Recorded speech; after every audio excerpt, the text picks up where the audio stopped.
Ma'asyiral hadirin jamaah sidang Jumat yang dimuliakan oleh Allah, ingin menyampaikan definisi takwa yang disampaikan oleh Al-Imam Ali bin Abi Thalib karramallahu wajha. Kata beliau, definisi takwa adalah khaufun minal jalil wa amalu bitanzil wal qana'atu bil qalil wal isti'dad liyaumir rahil. Arti takwa menurut beliau adalah yaitu takut kepada Allah Subhanahu wa taala.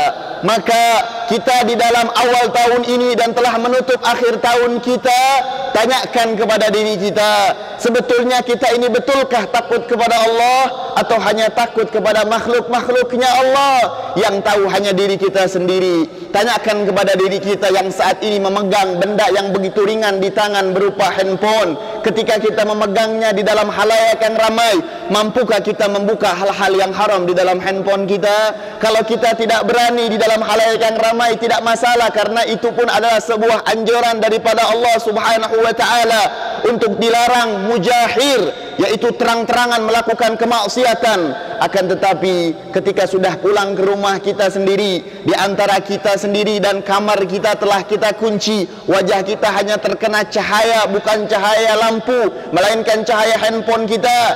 Tanyakan, sudahkah kita takut kepada Allah? Atau masihkah mata kita termanjakan melihat hal-hal yang haram di dalam handphone kita? Kalaupun iya, kita masih melihat hal yang haram di dalam handphone kita, ketahuilah kita belum memiliki takwa kepada Allah Subhanahu wa taala. Maka dari itu, ayo kita perbarui makna takwa kita dengan takutlah kepada Allah Subhanahu wa taala di dalam keadaan halayak yang ramai atau di dalam keadaan halayak ataupun di dalam keadaan tersendiri, baik melihat yang haram atau melakukan perkara yang haram manapun. Karena saat ini kita diberikan kesehatan oleh Dia Allah Subhanahu wa taala berupa sehat melihat, sehat mendengar, sehat berbicara, sehat bergerak, sehat berjalan. Itu semua titipan daripada Allah Subhanahu wa taala yang akan disampaikan kelak nanti di akhirat oleh Allah Subhanahu wa taala, diminta pertanggungjawabannya. Sebagaimana datang di dalam riwayat Abdullah bin Mas'ud, Rasulullah sallallahu alaihi wa baraka wasallam bersabda, la yazalu qadamul abdi inda yaumil qiyamah, tidaklah berjalan selangkah kaki pun nanti di hari kiamat kecuali Allah akan bertanya tentang 5 perkara, salah satunya tentang umur dan kesehatan yang telah diberikan oleh Allah Subhanahu wa taala. Maka dari itu, arti takwa yang pertama, jadikan matamu takut untuk melihat hal-hal yang haram, jadikan telingamu takut untuk mendengar hal-hal yang haram, jadikan mulutmu untuk takut berbicara yang haram karena takut kepada Allah Subhanahu wa taala. Jadikan jari jemarimu jangan sampai berani untuk mengetik hal-hal yang haram, mengadu domba antara umat muslimin wal muslimat, mengadu domba antara orang-orang yang memiliki persaudaraan antar negara. Jangan sampai tangan kita mudah mengetik hal-hal yang haram, memecah belah umat, mengadu umat. Padahal Nabi telah berkata, orang yang mengadu domba, yang membicarakan suatu hal yang tidak fakta, atau dia mungkin mengetahui suatu perkara yang bukan melihat secara langsung, tapi hanya katanya, baru saja katanya sudah dia sebarluaskan. Kata Nabi, orang-orang seperti ini jangankan memasuki surga, mencium bau surga saja tidak. Artinya apa? Dia di dalam dunia akan memiliki kesengsaraan yang luar biasa. Makna takwa yang kedua, beliau mengatakan wa amalu bitanzil, yaitu mengamalkan apa yang telah difirmankan oleh Allah Subhanahu wa taala. Sebelum mengamalkan isi Al-Quran, ayo sama-sama kita tanyakan kepada diri kita sendiri, di awal tahun ini, sudahkah dari pagi tadi kita membuka lembaran-lembaran surat Al-Kahfi, atau daripada pagi tadi kita melek, diberikan oleh Allah Subhanahu wa taala kesehatan melihat, lebih banyak membuka lembaran-lembaran WhatsApp, lebih banyak membuka lembaran-lembaran Instagram, lebih banyak membuka lembaran-lembaran YouTube.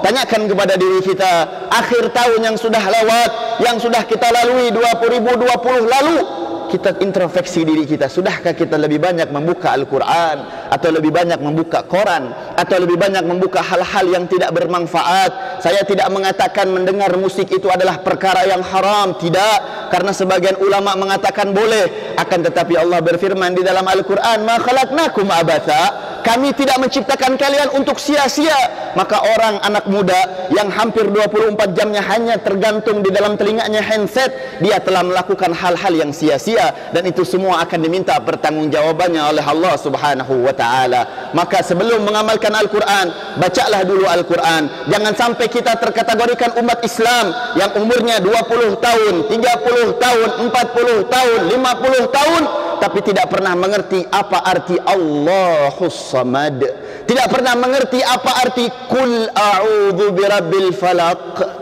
Na'udzubillah min dzalik. Sangat sia-sia sekali. Dan itulah arti makna takwa yang kedua, mengamalkan apa yang ada di dalam isi Al-Quran. Tapi orang tidak bisa pernah mengamalkan kalau tidak pernah membacanya, tidak pernah mentadabburinya, tidak pernah senantiasa mau menghayati isi Al-Quran. Padahal kekasihnya Allah yang ucapannya selalu benar berkata, Nabi Muhammad berkata, afdalu ibadati ummati tilawatul Quran. Sebaik-baik amal yang dilakukan oleh umatku dan hambanya Allah adalah membaca Al-Quran dan menghayati Al-Quran. Maka itu makna takwa yang kedua. Yang ketiga, makna takwa versi Sayyidina Ali adalah wal qanaatu bil qalil, merasa cukup dengan hal yang sedikit.